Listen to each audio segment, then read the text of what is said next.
ये अंधभक्ति वाला ब्राह्मण नहीं हूँ कि भारतीय जनता पार्टी अगर आई है तो हमारा धर्म बचा हुआ है। नागपुर का जो ये अफीम है लोगों के प्रति भेजा जा रहा है, धर्म के नाम पे लोगों को भड़काना, धर्म के नाम पे लोगों की हत्या करना, इसको आम जनता से और हिंदू मुसलमान से इसको किसी से नहीं मतलब है, ना महंगाई से मतलब है, बस इसको धार्मिक मुद्दों से मतलब है। अंधभक्तों की बात करेंगे जो फिल्म में विश्वास रखते हैं कि फिल्म से विकास नहीं होता है भाई। हिंदुस्तान में महंगाई की बात होनी चाहिए, डीजल पेट्रोल की बात होनी चाहिए, शिक्षा की बात होनी चाहिए। और अंजना ओम कश्यप लेके बैठ गई है कि पाकिस्तान में तख्ता पलट हो रहा है। 1000 के गैस पे वो 5 किलो राशन कैसे पकेगा भाई? 1000 का गैस सिलेंडर है, क्या हम खून बेचे पहले तब सिलेंडर लेके आए? नमस्कार, हिंद वॉइस में आपका स्वागत है। मैं हूं राम। हमारे साथ हैं श्रवण पांडे जी, जो उत्तर प्रदेश से विधानसभा चुनाव भी लड़ चुके हैं। अभी हाल फिलहाल इन्होंने चुनाव लड़ा। वो अलग बात है कि ये विधायक नहीं बन सके, लेकिन अच्छे खासे नेता हैं, राजनेता हैं, वो सोशल मीडिया पर बड़े वायरल रहते हैं। इनसे आज हम बात करेंगे कि जिस तरह का माहौल हमें पिछले कुछ दिनों में देखने को मिल रहा है, खासकर जब से 5 राज्यों में भारतीय जनता पार्टी की सरकार जीती है। कर्नाटक में तो किस तरह का माहौल हमें देखने को मिल रहा है। कोई कह रहा है कि मुसलमानों को दुकानें मत दो, कोई कह रहा है हिजाब बंद करो, तो कोई कह रहा है इनकी गोश्त की दुकानें बंद करो। अब उसका असर उत्तर प्रदेश में भी हमें देखने को मिल रहा है। पांडे जी, आपने देखा उन्नाव में कल एक घटना हुई कि वहाँ पर बड़े बड़े पोस्टर लगे कि मंदिरों के आसपास गैर मुसलमानों को दुकान ना दी जाए। हिंदुओं का इस बात का खासकर ध्यान रखना चाहिए। आप पांडे हैं, ब्राह्मण हैं, तो इस पर आपका क्या कहना है? बिल्कुल, देखिए, जिस तरह से भारतीय राजनीति में और भारतीय जनता पार्टी के शासनकाल में हिंदू और मुसलमान के मुद्दों को उछाला जाता है, चाहे वो चुनाव जब आ जाता है। आप बताइए, जब चुनाव हुआ तो भी कराना प्रयोगशाला बनाई गई भारतीय जनता पार्टी के द्वारा, हिजाब का मुद्दा लाया गया। आज क्या है, जिस देश में ये जो संगठन चल रहे हैं भारतीय जनता पार्टी के अधीनस्थ, और ये जो नागपुर का जो ये अफीम है लोगों के प्रति भेजा जा रहा है, धर्म के नाम पे लोगों को भड़काना, धर्म के नाम पे लोगों की हत्या करना, ये बहुत ही दुखद सवाल है। क्योंकि चाहे आरएसएस की बात हो, चाहे बजरंग दल की बात हो, चाहे हिंदू युवा वाहिनी की बात हो, ये जो संगठन चल रहे हैं, इन संगठनों के द्वारा धार्मिक मुद्दों को उछाला जाता है और देश की आवाम को गुमराह किया जाता है। और ये जब से भारतीय जनता पार्टी आई है 2014 के बाद से, ये सामाजिक सौहार्द खत्म करने की इस सरकार ने पूरी मंशा है, क्योंकि इसको सत्ता में बैठना है। ये सत्ता की लोभी सरकार है, इसको आम जनता से और हिंदू मुसलमान से इसको किसी से नहीं मतलब है, ना महंगाई से मतलब है, बस इसको धार्मिक मुद्दों से मतलब है। आपने देखा होगा जब चुनाव था बहुत सारे मुद्दे दरकिनार कर दिए गए, महंगाई, बेरोजगारी, शिक्षा, स्वास्थ्य, ये सारे मुद्दे दरकिनार कर दिए। सिर्फ धर्म का मुद्दा उत्तर प्रदेश में हिजाब को भुनाया गया। अब 2024 का चुनाव है, द कश्मीरी फाइल, कश्मीरी पंडितों को भुनाया जा रहा है। तो पंडित देखिए, पंडित हम क्या हैं, हमारे साथ देखिए कश्मीर में जो हुआ, लेकिन 7 साल भारतीय जनता पार्टी की सरकार रही, ठीक है, आज तक कश्मीरियों को उन्होंने पुनर्वास के लिए कोई योजनाएं लाई, वो कश्मीरी पंडितों के लिए कोई उन्होंने ऐसी व्यवस्थाएं, फिल्म तो बना दी ना उनके लिए। देखिए, अब आप बताइए, वही अंधभक्तों की बात करेंगे जो फिल्म में विश्वास रखते हैं कि फिल्म से विकास नहीं होता है भाई।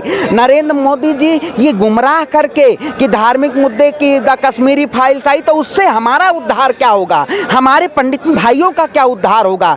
ये केवल एक प्रोपोगेंडा है कि 2024 का जो चुनाव है और आने वाला गुजरात का भी चुनाव है, गुजरात का भी जो चुनाव है उसमें भी भारतीय जनता पार्टी धार्मिक मुद्दे, इसके पास और कोई मुद्दा नहीं है भाई। जैसे चुनाव आ जाता है हिंदू मुसलमान हो जाता है, राम नाम के नाम पे लूट करने वाली सरकार। ये केवल राम राज्य नहीं चाहते हैं, वो कहते हैं राम राज्य ला रहे हैं, हिंदू एक हो रहे हैं, 80 वर्सेस 20 का चुनाव लड़ा है। आप कहाँ जा रहे हैं? राम राज्य चाह रहे हैं, हम देख नहीं रहे हैं। अयोध्या में जहां भगवान राम की पावन धरती है, जो कहते हैं मैं बुलडोजर बाबा हूं, 7 साल की बेटी के साथ रेप हो जाता है, बलात्कार हो जाता है, उसके बड़े पापा की परसों मृत्यु हो जाती है कल, लेकिन बुलडोजर बाबा न्याय नहीं दे पाते हैं। तो ऐसा राम राज्य, ऐसे राम राज्य की कल्पना करने वाले जो धार्मिक नाम, मैं कुल से भी ब्राह्मण हूँ, ठीक है, लेकिन ये अंधभक्ति वाला ब्राह्मण नहीं हूँ कि भारतीय जनता पार्टी अगर आई आई है तो हमारा धर्म बचा हुआ है। ये धार्मिक मुद्दों पे ये धार्मिक सियासत करना चाहती है और ऐसी सरकार को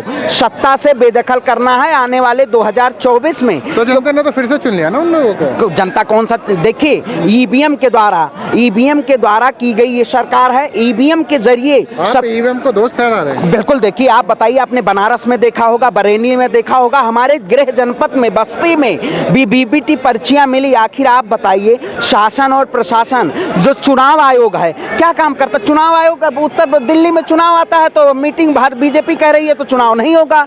तो ये चुनाव आयोग कार्यपालिका, न्यायपालिका, विधायिका और पत्रकारिता मेन स्ट्रीम, आज आप मीडिया में देख रहे होंगे, आज तक चैनल बड़े बड़े चैनलों में, कि पाकिस्तान में तख्ता पलट हो रहा है। अरे भाई, हिंदुस्तान की बात होनी चाहिए, हिंदुस्तान में महंगाई की बात होनी चाहिए, डीजल पेट्रोल की बात होनी चाहिए, शिक्षा की बात होनी चाहिए, और अंजना ओम कश्यप लेके बैठ गई है कि पाकिस्तान में तख्ता पलट हो रहा है। मीडिया, स्ट्रीम मीडिया क्या दिखाना चाहती है? लोगों के प्रति द्वेष भावना फैलाना चाहती है और देश की आम जनता के लिए काम नहीं करे। आप जमीनी स्तर पे आइएगा सर, ठीक है, हम जमीनी पे, जहां लोगों के पास घर नहीं है, लोग इतने परेशान है, 5 किलो आप राशन दे देते हैं, हमारी माताओं बहन 5 किलो राशन पूरा नहीं हो रहा। देखिए 5 किलो राशन दे रहे हैं, ठीक है, अच्छी बात है, लेकिन 1000 के गैस पे वो 5 किलो राशन कैसे पकेगा भाई?